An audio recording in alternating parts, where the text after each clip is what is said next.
Hey guys, welcome back to a new video channel. My name is Jack.F, I'm a freelance videographer, photographer and video editor, producing weekly content and helping you take your videography and video editing to the next level. So if that's something you're interested in, stay tuned and subscribe to the channel. So jumping straight into this, tip number one, keep calm, keep it professional and keep it to the point.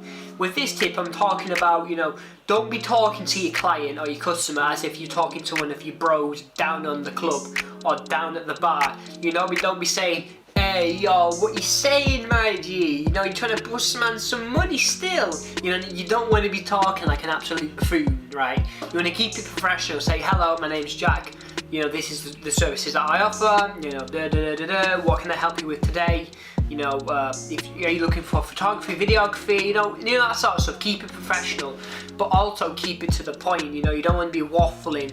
You don't want to be saying, oh yeah, so I can do this, I could do that. The camera that I'm using, you don't want to know that. So what a client wants to know is, can you get the job done and will it be to a high standard? If you can tick two of those boxes, you're already off to the races.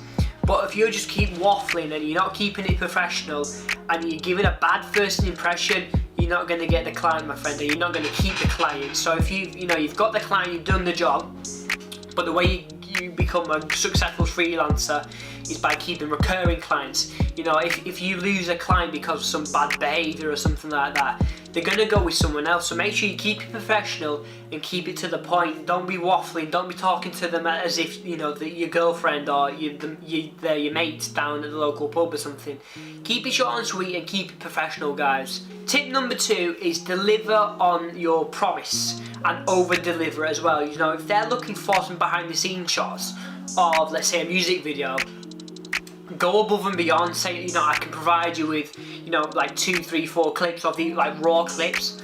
Like, if you go above and beyond and over deliver them what you're being paid for, it's going to leave a good impression on the client and it's going to make them come back for more. So some of the ways I do this is by offering more than I'm getting paid for. That's an excellent way to get hired again. So if a client's looking for some behind the scenes shots, as I said, for a music video, you can deliver on extra. Like, you can deliver the pictures, but to deliver extra on top of that.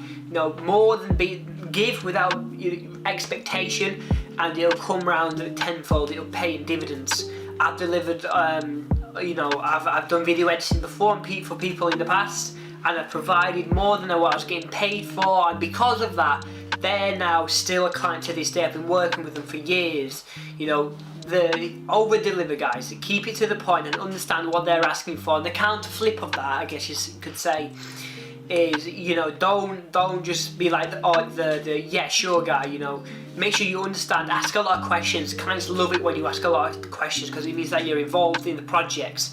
Ask a lot of questions, understand what your client's looking for, and don't be just a yeah sure guy. Don't just be like, oh yeah, okay, I'll do that I suppose, because then you run the risk of sailing your client down the river and ultimately pissing them off and not getting paid possibly. You want to understand what they're looking for and delivering above and beyond that. So that's tip number two. And number three, this is more towards the crazier clients. I've had a couple of, not crazy clients, but I've had some difficult clients. This is more towards of those type of clients. So if you're, oh my, I keep hearing that. If you're dealing with like a client that doesn't want to pay you, a client that thinks they know how to video edit, a client that knows videography, do the job, get paid and get out of there. They're not the kind of people you want to be working with as a freelance videographer or video editor. People who seem to know it all don't know anything. So get the job done, make sure you get paid, or if you haven't entered into a contract or if you haven't signed off on the job yet, I would skip that job and use your time more wisely on looking for actual good clients who are actually going to leave it to the industry professional, which is you, someone who knows what they're doing. So I would say just cut your losses and move on. You can't fix you can only do so much. Try and explain to them, this is not the way to do it. A warp stabilizer isn't going to fix that. A reshoot is the only way you're going to fix it, and show them proof of that. But they're still in denial, and from what you're saying, I would say just cut your losses. Give them what they're asking for, but just cut your losses and go try and find a client that isn't so crazy and just being a pain, to be honest. So that's tip number 3. Tip number 4. Now this isn't so to dealing with the client. This is more towards the back end of a transaction or a project, something like that. Ask for a testimonial. If your client doesn't want to give you a testimonial on camera, just say that's alright, that's fine. I accept. Written testimonials from my website, I accept. Audio testimonials, most clients are comfortable being on camera, but so you do have the odd couple that don't want to be on camera and give a video testimonial. So most are more comfortable doing audio. You can put some like overlays, or you doing your work or something like that on top of it, and that can be a testimonial. But do ask for testimonials, guys, because there's a lot of stuff riding on whether a client's going to hire you or not, and one of those things is, has he got previous work, and are those previous clients happy with his work? So do ask for testimonials. It will take your website, your Instagram, everything, your hiring rate, how much you're going to get hired, your conversion rate, to the next level, because you have proof, you have social proof that people have hired you, or you might have done work for free, and they like what you're doing. People are hiring you and people are happy with the work. That's just going to give them an extra push to hire you. So that's tip number 4, ask for a testimonial. And a little bonus tip, I guess, for that tip is, if they don't want to give a written, or if they just flat out ignore you for a testimonial, what you can do, you can take, I'll put an example on of what I've been doing. Sometimes I've asked for a testimonial from someone and they haven't, they've just blanked out, ignored me, or just diverted the question, and then I've asked again and they've just not answered or something like that. So what you can do, you can take a screenshot of them saying like, amazing job, oh my god, I love the pictures, I love the video, I love the edit, or something like that, and do an actual edit of that, and then show the final result. So you can use their message as a testimonial. What you can do, you can put that on a slideshow on your website, or edit a little Instagram video or something like that. I'll put an example on now. I'll put it on again of what I'm talking about.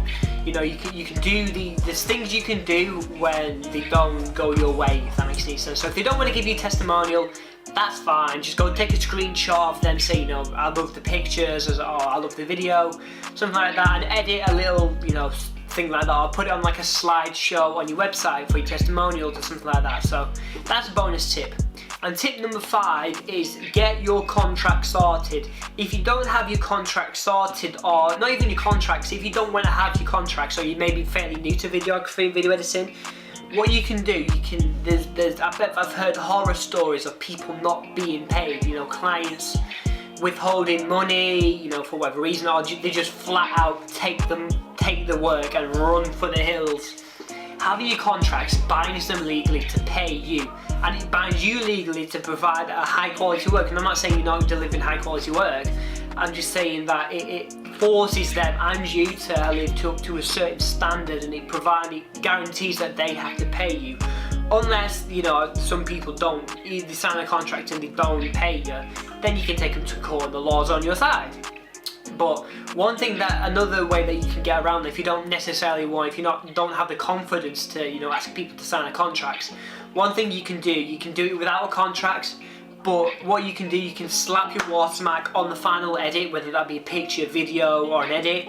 Like I'll show you what I do with my videos. I slap my big watermark all over it, and then the client's not going to get the unmarked version without paying me. So I've delivered I've shown them what I've done. They see the edit, they see the final products. But now they've got to pay me in order to get that final product, and they always want the final products. So it's just these are a couple of ways to protect yourself, with dealing with clients. So I hope you liked that video, guys. Just a quick video today. This was a video request by James. Again, James requested a couple of videos on the channel. So if you have a request for what you want to see on the channel, make sure to hit me up in the comments, DMs. DMs are always open. If you need any help with anything Adobe Premiere Pro videography, just leave a comment and I'll get back to you. And guys, if you like what you see here, subscribe to the channel and click the bell for notifications every time I upload a new video. And if you want to help the production of future content on the channel, go buy me a coffee, link in the description. Anyway guys, that's been me, and I'll see you on the next video.